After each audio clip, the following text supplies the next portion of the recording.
metres to go. Still a length in front. Gallant Sun wearing it down, but it's the Kiwi Flyer holding on, and Alabama Lass. Neon's at the 150, struck the front. Neon's about a half length. Cleo Cat Aviatrix. Neon, she's a smart girl. But Escher has raced away, 100 metres to go. Pumps 3 lengths in front. So impressive this. Escher, terrific display. Rowing Empire's running all over the place. And Skybird dropped on them. Drove through from last. Race is clear. A spectacular win. Skybird.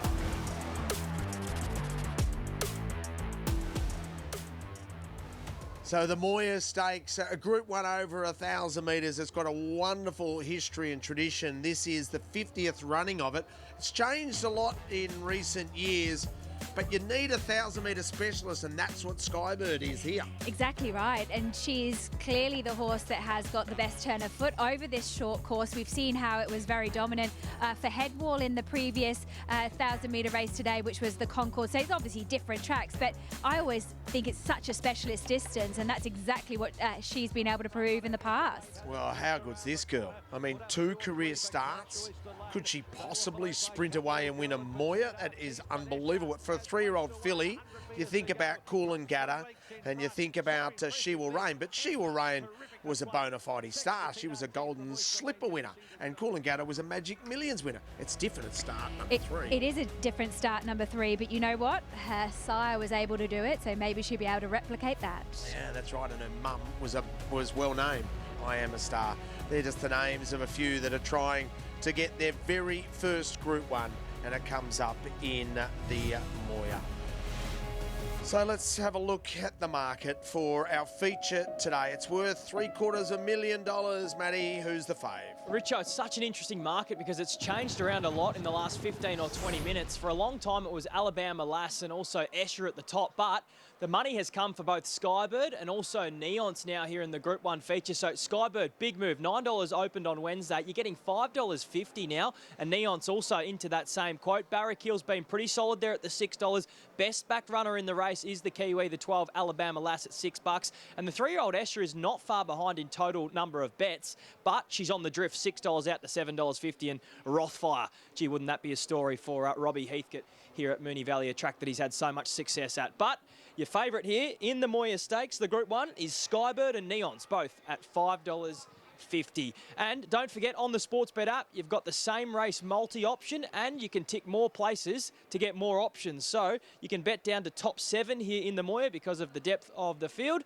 and you can do that with the same race multis and with your regular multis on the Sportsbet app. What's gambling really costing you? For free and confidential support, call that number on your screen or visit the website.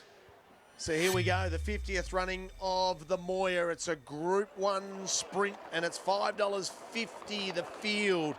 Rob Heathcote, well, he won with buffering when it was a Group 2, and then they made it a Group 1 1,200 metres, and he won again, and then they brought it back to 1,000, and he said, stuff it, I'm going to win it for a 3rd time. He saddles up a Group 1 winner in Rothfire. Yeah, he's just an absolute marvel, this horse. He had a few problems last preparation, but he still was able to run 2nd in the Dubin 10,000. That was behind the recently retired Sunshine in Paris. Midwest, you would suspect, even though this gelding is so consistent over this track and trip, it's a little bit of a bridge too far with these talented conveyances. Yeah, weight for age, Group 1 level. That's the query for Midwest. The visor goes on, the blinkers come off. Of course, Anthony was part of the Miss Andretti team as well as California Dane. Payline. Now, 1,000 metres is okay, but Group 1, dry track, what do you think? And he gets back as well. That's going to be it makes it really tough for him, but he's got a tremendous turn of speed if it's set up perfectly for him. This is where the pace comes into it. Golden Boom, we know he's super quick. He loves to go forward. He also is better second up into the preparation. Probably a bit unfair to say he's not good first up, but he definitely is a good second up horse and hits this race at the right time. Again, maybe lacks a touch of class, but this is the Valley. And drawn wide, so that forces their hand. They've got to go forward. All this might set it up for a horse like Barracuda, who might just be camped in behind them. Brilliant win in the Carline Stakes, and if he can repeat that He's right in this race. The only query for mine is whether or not he might be looking for 1,200 metres. This is the one that's over the odds for mine. He's been around $25 throughout betting. They should really cook the speed. If Blake Shin gets back on him, he'll be all dressed up, and hopefully he's got somewhere to go. That's the key, isn't it? Lots of speed in this race. He probably didn't, well, he definitely didn't have the race run to suit him last time out, but he gets a better setup today. Arabian Summer, well, we know how quick she is, drawn the inside gate. I just questioned, I suppose, her preparation last prep. I really want to see her return, but this team have been very happy with her, and she wouldn't be in work to continue on this preparation if they didn't think she was back to her very best. She looks a lot stronger this time around. Yeah, she scooted around the valley, and Skybird's prepped up nicely, of course. Won the Lightning Stakes and then had a little injury issue. She was out for the rest of her campaign. They've addressed that. I loved her trials recently. So you can imagine she might be third pair back, and she could be on the rail. She might need some luck, but Johnny Allen will be hoping that he gets luck at the right time. And then Alabama Lass. Does Craig just have her camp behind the speed from that inside gate? I think that's the perfect spot for her to be. She was gorgeous the first time I ever saw her in the Moomba Plate, and I was looking forward to seeing how she presented and how she strengthened this time around. She looks as though she's in good order as she wanders around there. Neonce, well, we know how talented she is. She's been so well placed. Last time she was beaten was back on the 25th of April 24. She's been just had a perfect preparation all the way through, and this again is another one where you think she's going to be able to return in good order. Here's the sires winner from New Zealand, La Dorada, Luke Cartwright.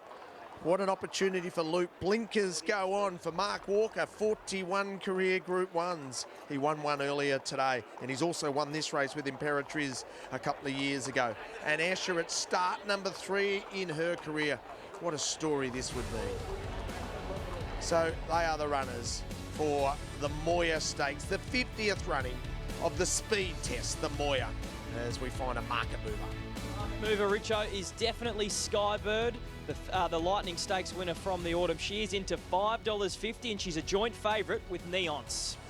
Ooh, I think Alabama Lass, Skybird can run really, really well with Oak Hill, ready to pounce if they overdo it. I think Skybird. I'm just going with the form, the 1,000-metre Group 1 form, and that is Skybird. I'm loving the market support for her because she was definitely not that short when markets opened. I do agree with you with Oak Hill and Alabama Lass. Of course, she has to go to that next level, but I'm keen on Skybird's chances. Em?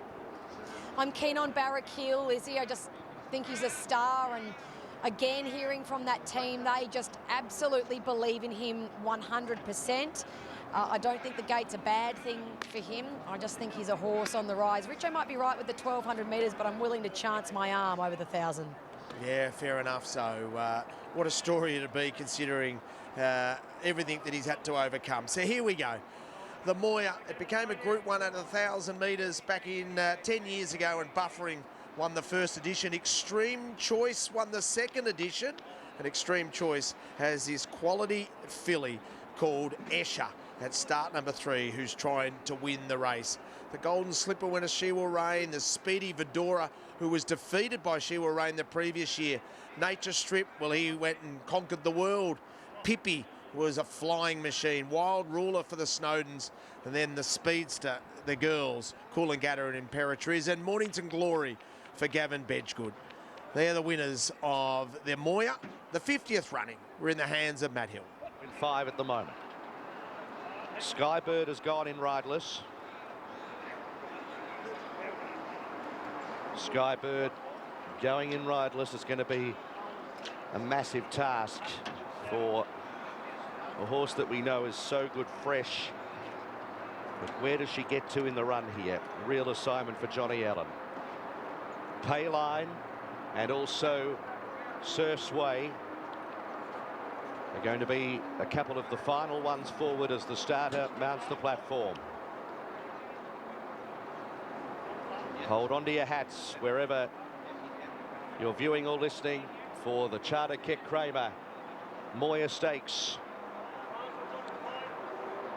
Group 1 action, and we'll find out the result in just over a minute as Surf's Way, 100-to-1 shots about to join them.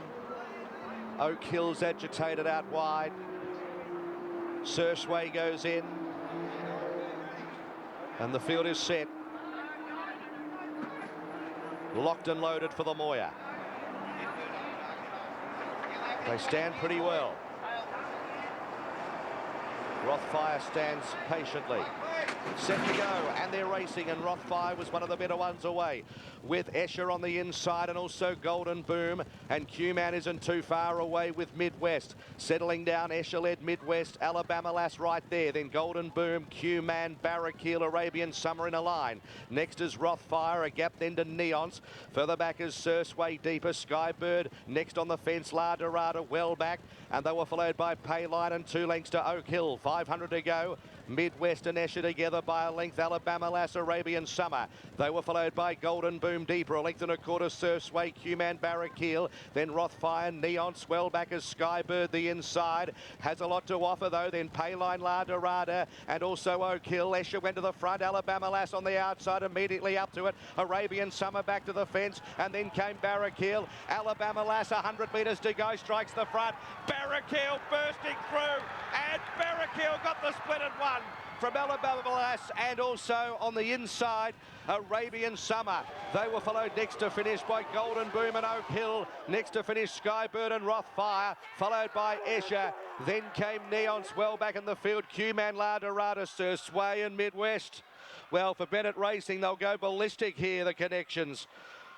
And ballistic, they deserve to go. Well done to everyone. Ben Allen wins his third. Leon and Troy win another Group 1, but Will Larkin wins his first, just when Alabama Lass looked home.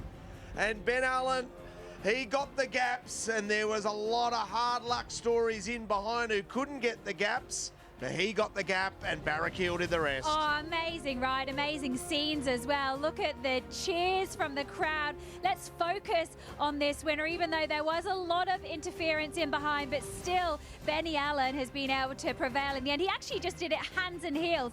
Look, we'll go back and look at this time and time again. The Valley always has hard luck stories, but this horse deserves the recognition. He's come an awfully long way in his career. They have placed him as well as they possibly could. Benny Allen has been partnering up with him each and every time. And of course, that's now Group 1 number 3 for Ben Allen. And he was cool, calm and collected. He knew what he had underneath him. And it was just a case of getting out. He knocked a few down, but he got out. Oh, look at everyone who'll be watching the replay of Skybird. Nowhere to go, John Allen. He's looking for a gap. He can't ride it out, but Barrackeel gets the gap and scoots through. Well done, Ben Allen. He joined Charlotte Littlefield. Well, I'm going to reiterate what Nigel Carmody just said then. Triple Group 1 winning jockey Ben Allen. How does that feel?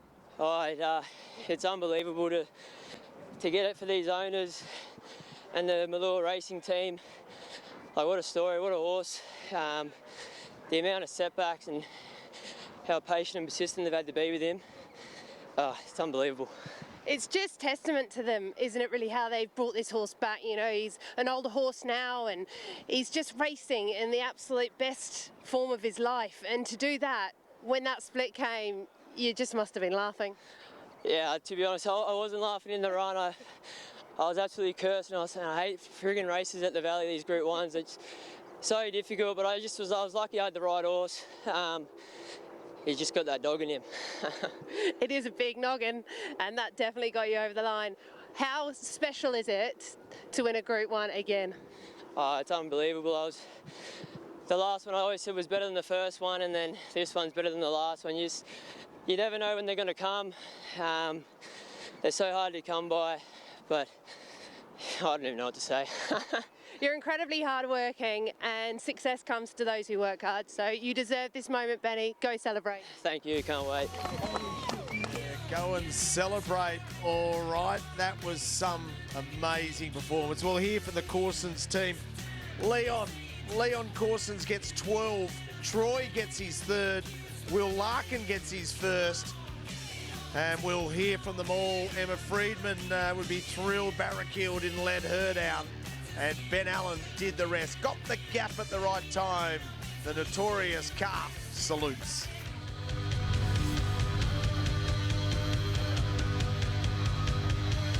Get on Thursday as the boys and I deliver the winners. Red Hot Chick will be the one they have to run down, though. Red Hot who? You said Red Hot Chick. Red Hot Nick. The Pentagon. The Pentagon. That might be the best ever. Get on Thursday on racing.com. Any animals, anytime.